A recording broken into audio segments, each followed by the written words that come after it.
Hi everyone, welcome back to another video from Apps Academy.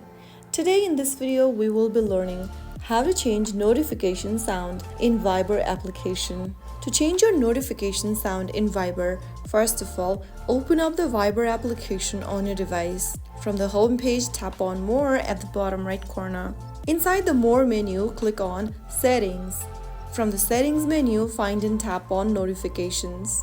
Now, from the Notification tab, scroll down until you find the Notification Sound option and tap on it. On the next page, you can hear from a list of available notification sound. Tap on each one to preview.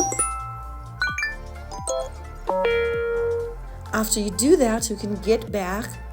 And now whenever you receive a notification on Viber, your Viber message will alert you with the new custom notification sound. That is how it's super easily done. If you found the video helpful, don't forget to like, share and subscribe to the channel. I'll be back in the next video. Thank you for watching.